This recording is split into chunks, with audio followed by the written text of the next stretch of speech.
تین قسم کے آدمی جنت میں داخل نہیں ہوں گے۔ ایک دھوکہ دینے والا، دوسرا بخیل اور تیسرا احسان جتانے والا۔ جس شخص سے کوئی علمی مسئلہ پوچھا جائے اور وہ اسے چھپائے تو قیامت کے دن ایسے شخص کے منہ میں آگ کی لگام ڈالی جائے گی۔ جب ظالم کو ظلم کرتا دیکھیں اور اس کے ہاتھ نہ پکڑیں تو عن قریب اللہ تعالیٰ اس پر عذاب عام نازل کرے گا۔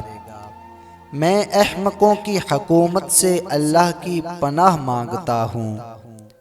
تندرستی کی حالت میں آدمی کا 1 درہم صدقہ کرنا موت کے وقت 100 درہم صدقہ کرنے سے افضل ہے۔ جو شخص دوسرے مسلمان کو کافر کہتے ہیں تو ان دونوں میں سے ایک ضرور کافر ہو جاتا ہے۔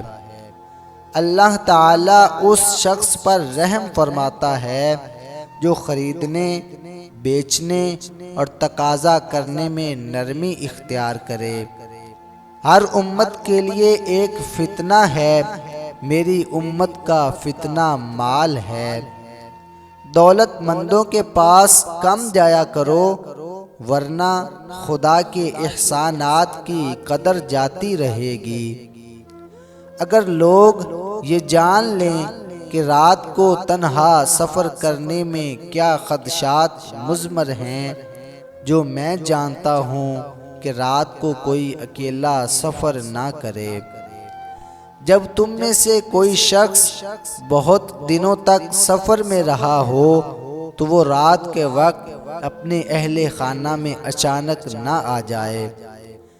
بدترین شخص وہ ہے جو 2 منہ رکھتا ہے، ایک منہ سے ایک کے پاس جاتا ہے اور دوسرے منہ سے دوسروں کے پاس جاتا ہے۔